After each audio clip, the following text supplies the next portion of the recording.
If I told you that there's a battle style in Pokemon that no one ever talks about, would you believe me? No, it's not triple battle and it's not rotation battle. In fact, it's a battle style that's been in Pokemon since Gen 3 up until Sword Shield. And that battle style is... multi-battle. You may be thinking, oh, it's just like double battle, right? But you're wrong. The meta is different and you have to play very differently to do well. Though it's fun just to play casually, that's how I usually play it.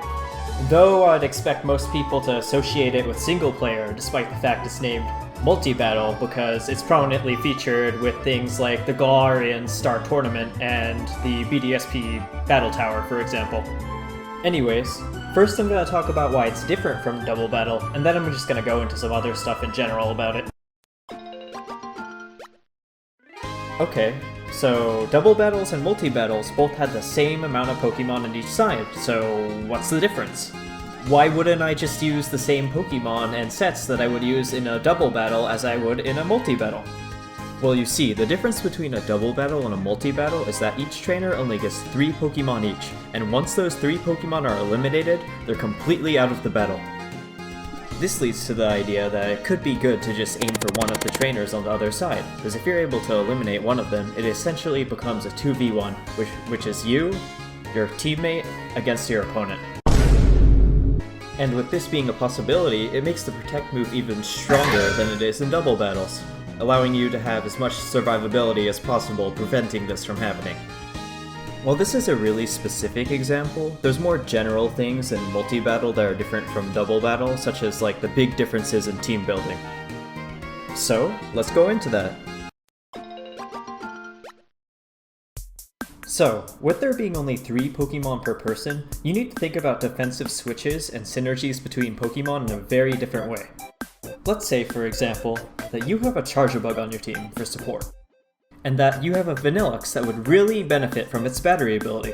It's not like you can have both Vanillux and Charjabug on one person's team, because you wouldn't be able to send them out at the same time. You would need to coordinate with your partner that, hey, I'm gonna bring a Charjabug, you should bring a special attacker that can benefit from its support. Another thing is that you have to be very aware of your team's weaknesses. For example, if one person brings a dark type, a steel type, and a rock type, you don't want some fighting type like Conkeldurr with Mach Punch to just plow through the entire team immediately. You would want to spread out those weaknesses between you and your partner, so maybe you take the dark type and your partner has the steel type and you have the rock type. That way it won't be just one person being aimed down by a single super effective Pokemon. Further, you have a lot more flexibility in the teams that you can build, because essentially you have a choice out of 12 Pokemon rather than just the normal 6 Pokemon on a normal team. And this leads me into my next point, being preparation for the battle.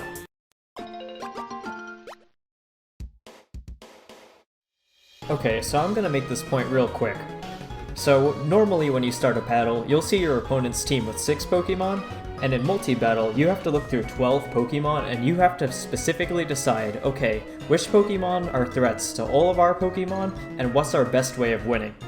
While this may seem about the same as double battle, it's a lot more difficult because you're looking at 12 different Pokemon, which is many more possibilities than there would be if you were doing a double battle. Anyways, now I want to talk about why I think this mode is underappreciated. Though the first thing that I'm gonna say is that it's not on Pokemon Showdown or anything like that.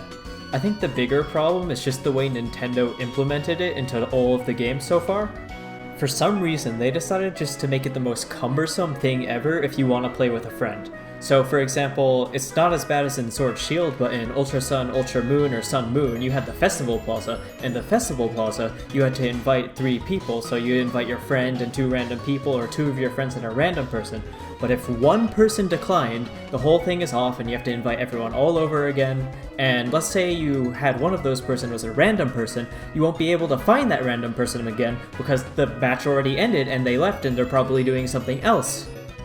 Then Sword Shield managed to make it even worse because now you just have to click multi-battle at the same time and hope that you just pray that you're going to be in the same battle with your friend, and half the time if you get into that battle with your friend, there's going to be someone else doing the same exact thing, so they're going to immediately leave, and then you get stuck in a cycle of someone leaving over and over again because no one can play with their friend, no one's able to play, and then you spend around 20 minutes between each match, or even more. I've had times where we sat there trying to get into multi-battle together for like an hour straight, because every time we got together, someone left almost immediately because they weren't with their friend.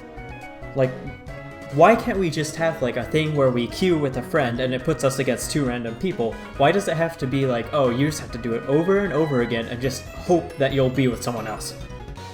And the point of all of that was just to say that hopefully they fix that in Scarlet and Violet, and I think that more people should be trying out multi-battle because it's a lot of fun to do battles, especially with another person.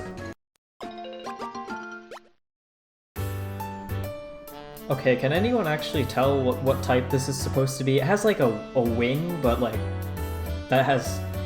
I don't know. If you can guess whatever type this thing is, I will pin your comment, I'll like your comment, and I'm going to subscribe to you. I don't know, I could never guess what this is. Though I will tell you it's a dual type. Anyways, I hope you enjoyed this video. At the time of recording this, the other video I upload still has 0 views, so you could be the first viewer, you could be the first subscriber. Or I guess the second, but the first one doesn't count, because that's someone I know, it doesn't count, it's not real. Alright, have a nice day, enjoy your life, and yeah, okay, bye.